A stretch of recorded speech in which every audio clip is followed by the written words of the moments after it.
Mesdames, Messieurs, nous sommes ravis de vous retrouver pour ce premier numéro du journal de KindoInfo.net. Et d'abord les titres.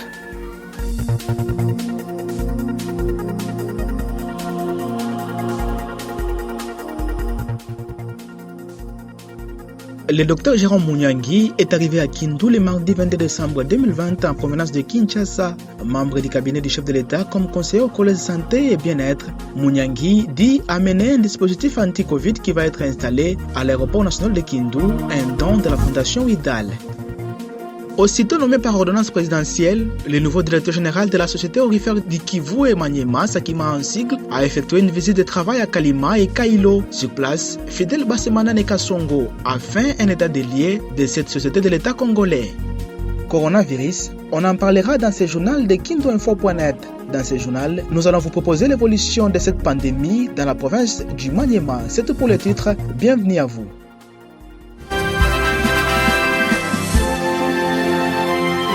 Le journal de KindoInfo.net est le nouveau magazine vidéo consacré à l'actualité de la province du Maniema.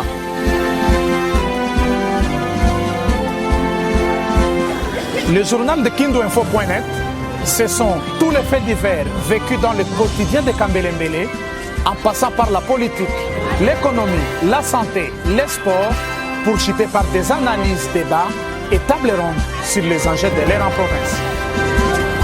Chaque semaine, nous collectons pour vous toutes les informations en rapport avec notre Maniema, vécu ici et ailleurs, que nous vous proposons en vidéo sur KindoInfo.net, sur YouTube et tous les réseaux sociaux. Le président de la Chambre haute de la République démocratique du Congo est arrivé à Kindu le mardi 22 décembre 2020. À l'aéroport national de Kindu, le patriarche Alexis Tambwe Mwamba a été accueilli par quelques dignitaires de la province, parmi lesquels le gouverneur d'intérim Jean-Pierre Amadi Lubenga. Aucune annonce officielle n'a été faite par les services de communication du Sénat de la RDC. Néanmoins, des sources proches, nous apprenons qu'Alexis Tambwe Mwamba vient passer la période des festivités en toute intimité avec sa famille dans son Maniema natal. Et puis, comme annoncé au sommaire, le docteur Jérôme Mouniangui est arrivé à Kindu le mardi 22 décembre 2020 en provenance de Kinshasa, la capitale congolaise. Membre du cabinet du chef de l'État comme conseiller au collège de santé et bien-être, Mouniangui dit amener à Kindu un dispositif anti-Covid qui va être installé à l'aéroport national, un don de la fondation Widal. Shadak Tambolonde pour les détails. Vêtu d'une chemise en pagne frappée à l'effigie du président de la République, les bras levés en signe de victoire, Mouniangui a reçu un accueil chaleureux des militants de l'IDPS qui ont effectué le déplacement de l'aéroport national de Kindu. À Kindu, chef-lieu de la province du Maniema, ces pionniers du protocole à base de la tisane d'Artemisia dans la lutte contre la Covid-19 dit avoir plusieurs missions dans son Maniema natal. Plusieurs missions, premièrement. C'était avant que le chef de l'État ne puisse prendre des mesures actuelles pour lutter contre la propagation du virus. Donc je suis enseignant. Donc dans les universités. Donc j'allais d'abord enseigner à l'université de Kalima et puis nous avons eu la mission qui nous a été confiée par le secrétaire général de l'IDPS, le CG Kabouya, de venir un peu voir et redynamiser un peu les activités de parti ici dans la province du Maniema. Et aussi dans le cadre de lutte contre le coronavirus, nous avons amené un dispositif anti-Covid que nous allons installer au niveau de l'aéroport, un don d'une fondation, la fondation Widal, du sénateur Guy Loando, qui a fait ces dons et qui nous l'a remis pour la province du Maniema. Voilà un peu en bref ce qui justifie notre présence une fois de plus au Maniema. Présenté comme pionnier du protocole à base de la tisane d'Artemisia dans la lutte contre la Covid-19, Dr Jérôme Mouniangui avait été rapatrié au pays pour participer à la recherche scientifique. En mi-juin dernier, le Comité national d'éthique de la santé du ministère de la Santé de la RDC avait autorisé le Dr Mouniangui à débuter les essais cliniques de son produit de recherche sur les malades de Covid-19 pour une durée d'une année. Et puis, l'évêque méthodiste de la région épiscopale du Congo-Est, Monseigneur Undayemba Gabriel, est arrivé aussi à Kindu le mardi 22 décembre 2020 à provenance de Kinshasa. Au cours d'un entretien avec la presse, Monseigneur Ounda-Yemba a appelé les acteurs politiques à privilégier la paix et la population à respecter les mesures barrières contre le coronavirus. Une fois de plus, les détails avec Shadrach Tambolonde. À Kindu, Monseigneur Gabriel Ounda a été accueilli par les membres de son bureau épiscopal qui ont effectué le déplacement de l'aéroport national de Kindu. Au cours d'un entretien avec la presse locale, Monseigneur Gabriel Ounda a appelé à privilégier la paix, gage de tout développement. Nous faisons appel à tout le monde pour que la paix règne dans notre pays. Et je souligne cela. Nous avons souligné même dans notre communiqué qu'il faut que les autorités qui dirigent ce pays aiment ce pays. Celui qui aime le pays va souscrire pour la paix. Rappelant que le coronavirus est une réalité, Monseigneur Gabriel Ounda exhorte la population à respecter scrupuleusement des mesures barrières et celles qui ont été prises par le président de la République. Bien, les mesures barrières, comme on dit, c'est très important pour que les gens puissent éviter la contamination de cette maladie. C'est une maladie qui existe, que les gens n'en négligent pas. Parce que la maladie est en train d'attaquer tout le monde. Vous avez appris, ce n'est pas un secret pour personne. Ça a commencé avec la reine de l'Angleterre, qui n'a pas entendu. Ça a attaqué le premier ministre britannique. Ça a attaqué le président des pays, la grande puissance du monde, le président Trump. Oui. Et aujourd'hui, c'est Macron, le président Macron, qui est en train de souffrir avec cette maladie. Ça a tué des milliers de personnes. Nous devons faire attention. Raison pour laquelle nous avons salué cette mesure. Il faut que les gens essayent d'observer. Observons d'abord cette mesure et respectons cette mesure. À 21h, vous êtes chez vous. Restez auprès de votre famille. À 5h du matin, mettez-vous en marche pour aller chercher quelque chose pour nourrir les enfants. Aussitôt nommé par ordonnance présidentielle, le nouveau directeur général de la société aurifère de Kivu et d'Imanyema, Sakima en sigle, a effectué une visite de travail à Kalima et à Kailo. Sur place, Fidel Bassemana Nekasongo a fait un état des lieux de cette société de l'État congolais. Reportage. Aussitôt nommé par le président de la République, le nouveau directeur général de la société aurifère de Kivu et d'Imanyema, Sakima en sigle, a regagné la province du Maniema afin de faire un état des lieux de cette société de l'État congolais. Après un bref séjour à Kindu, chef-lieu de la province du Maniema, Fidel Bassemana Nekasongo s'est rendu à Kalima dans le territoire de Pangui pour palper du doigt les réalités de la société Sakima qui se trouve dans une situation difficile depuis plusieurs années aujourd'hui. Sur place, le nouveau directeur général de la société aurifère de Kivu et d'Imanyema a visité les installations du siège social de la société en passant par la salle de production et de transformation jusqu'à la centrale hydroélectrique de Rutshukukuru. Cette visite a permis également au nouveau directeur général de la Sakima de réarmer la morale des agents et cadres de cette société étatique. Fidel Bassemana Nekasongo a invité ces derniers au cours d'une causerie morale au travail pour l'intérêt de la société et non des individus. Devant la presse, le directeur général de la Sakima a promis dans les prochains jours relancer les activités de la société. D'abord pour procéder à un état de lieu et se faire connaître par les autorités locales afin de bien préparer la relance qui doit être un travail qui se fera sûrement à moyen terme. Ce n'est pas un travail automatique parce que c'est une société minière, ce n'est pas une boutique. Non, la Somico, c'est une société dissoute, ça n'a jamais été un conflit, c'est seulement une confusion entretenue par des inciviques. Moi, je ne suis qu'un citoyen de la République. Si le président de la République décide de mettre fin à une société, quel est le problème d'un citoyen normal? Après l'étape de Kalima, dans le territoire de Pangui, Fidel Bassemana Nekasongo, directeur général de la Sakima, a visité également l'entité de traitement de Sakima située dans le territoire de Kailo, où il a effectué les mêmes exercices. Et puis, le gouverneur de Chidi-Maniema, Ogi Moussafiri Nkola, n'a pas d'autre choix que d'attendre la décision de la justice congolaise pour espérer regagner son fauteuil. Ces propos ne sont pas les miens, mais plutôt ceux de l'honorable Amissi Patrick Loupia, député national, élu de la circonscription électorale de Kailo, tenu lors de son récent séjour à Kindu, dans la province du Maniema. Pour lui, en attendant la décision de la justice, Ogi Moussafiri ne doit pas exercer ses fonctions. On l'écoute au microphone de Kindu Info. Il y a un adage qui dit « Mon peuple périt par manque de connaissances ». Mais les gouvernements provinciaux, les gouverneurs de province n'ont pas une autre institution qui chef à part l'Assemblée provinciale. Les gouverneurs de province est investi par l'Assemblée provinciale. Le parallélisme des formes oblige.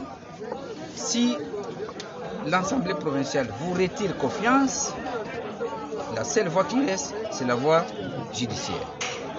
Parce que nous sommes dans un état de droit. Si vous trouvez que vos droits sont mal gérés par d'autres, vous recourez à la justice. Et que si la justice se prononce pour votre réhabilitation ou non, tout le monde se plie.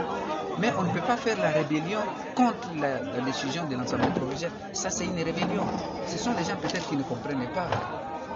Quand l'Assemblée provinciale a déjà décidé, la plénière s'est unie, moi je crois la seule voie de sortie, c'est la justice. Ce ne sont pas les réseaux sociaux. Il ne faut pas vous mettre à vous injurier, à vous attaquer aux réseaux sociaux. Ça ne résoudra pas les problèmes. Donc ici, je crois que son Excellence M. Moussafiri, il a d'ailleurs bien fait parce qu'il avait saisi déjà la cassation. Il est allé en cassation contre la décision de la plénière. Attendons voir. Mais pendant ce temps, il ne travaille pas. Parce qu'il doit attendre la décision de la justice pour confirmer ou infirmer la décision de la plénière. Mais les restes, c'est du fanatisme. Moi, je suis juriste, nous devons rester trop regardants au respect de nos textes qui régissent notre pays. Deuxième vague de la Covid-19 oblige, le député national Amissi Patrick Loupia a demandé à la population d'Imaniema en général de se protéger contre cette pandémie. Ce dernier invite les Maniémais à l'observance stricte des gestes barrières pour se protéger contre la pandémie du coronavirus. On l'écoute une fois de plus au microphone de KindoInfo.net. Ce que je dois dire à toute la population de la province de Maniema et de la ville de Kindu en particulier, que la Covid-19, elle est là. Cette pandémie, elle existe. Nous avons beaucoup de collègues, je crois que vous êtes en train de suivre les collègues Poba, l'élu de Congo central, qui est en train de donner des témoignages de lui-même, parce qu'il a été victime de cette pandémie, et aujourd'hui, c'est là qui est en train de mettre en cause que la pandémie de Corona, c'est une infection. Je vous dis que la Covid existe et que toute la population du Maniema doit respecter toutes les mesures barrières édictées par son Excellence Félix Tshisekedi Antoine Tshilombo, président de la République. Le monument dédié au Premier ministre honoraire Augustin Matata Mponyo, sur l'initiative de la population de la ville de Kindu, a été dévoilé au grand public le vendredi 18 décembre 2020. C'était au cours d'une cérémonie qui a eu lieu à la place Mapon, devant les autorités de la province, les élus provinciaux et nationaux et plusieurs habitants de la ville de Kindu venus assister à cette cérémonie. Images et commentaires. Pour rendre hommage à l'ancien Premier ministre Augustin Matata Mponyo, la population de la ville de Kindu a décidé d'ériger un gigantesque monument à l'honneur de ses fils maisons. Situé à l'espace Mapon dans la commune de Mikelenge, ce monument a été dévoilé au grand public au cours d'une cérémonie qui a eu lieu le vendredi 18 décembre 2020 devant les autorités de la province, les élus provinciaux et nationaux et autres invités des marques. Prenant la parole en Kiswahili, le sénateur Matata Mponyo a remercié la population d'Imaniema à travers celle de la ville de Kindu pour cette marque de confiance avant de promettre de continuer à travailler pour l'intérêt de la province du Maniema. Tunanipigia aksanti sana kwa hiyo matendo yenyewe munafanya juu yetu. Sisi tuko watu wa dunia. Leo munasema mutujengee statiki ya kabambi juu ya kusema munanipigia na mimi aksanti, niko mtoto wenu, niko ndugu yenu, aksanti sana. Ndiyo, tuko mtoto wa Kindu, tuko mtoto wa Lumbulumbu, mtoto wa Site, mtoto wa Braza, mtoto wa Lunguli, tuko mtoto wa vile ya Kindu. Na sie tunafurahi sana gisi mnatupatia hiyo statut, nje kusema mnatuelezea tena Bwana Matata Ponyo Mapon inafaa uendelee na majengo ya Manyema iko vile. Au nom de la population d'Imanyema, le gouverneur d'intérim Jean-Pierre Amadi a promis, lui, d'adresser une correspondance au président de la République, grand chancelier des ordres nationaux, pour qu'il décore le sénateur Matata Ponyo pour ses loyaux services rendus à l'État congolais et la province du Manyema. À ma qualité du gouverneur de province à d'intérim séjour, je me charge devant ce public d'adresser une correspondance au président de la République, grand chancelier des ordres nationaux, de décorer l'honorable sénateur Matata Ponyo Mapon pour les bons et loyaux services à la nation congolaise. Et c'est déjà demain que je vais devoir adresser cette correspondance.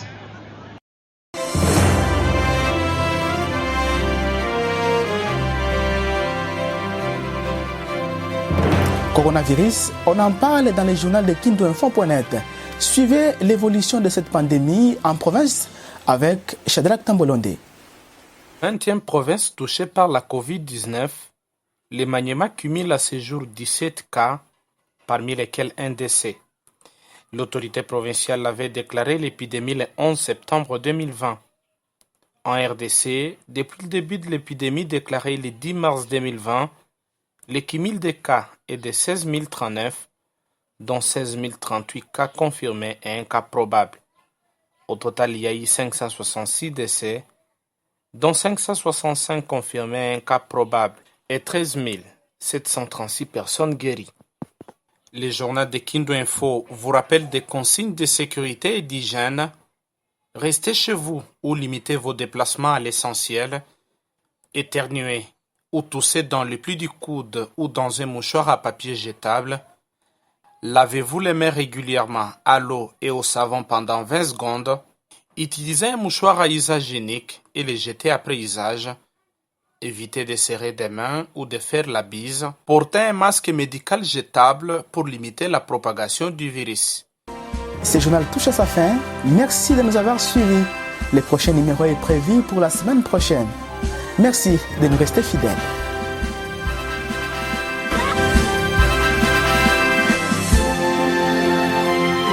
Le journal de kindoinfo.net est le nouveau magazine vidéo consacré à l'actualité de la province du Manyema.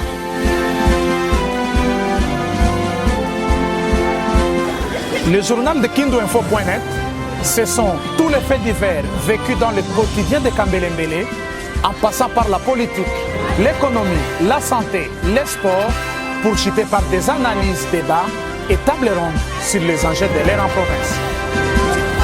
Chaque semaine, nous collectons pour vous toutes les informations en rapport avec notre Manyema, vécu ici et ailleurs, que nous vous proposons en vidéo sur kindoinfo.net, sur YouTube et tous les réseaux sociaux. Le journal de kindoinfo.net, c'est aussi un magazine audio, des podcasts chaque semaine à retrouver sur Google Podcast et Apple Podcast, ainsi que dans toutes vos plateformes préférées.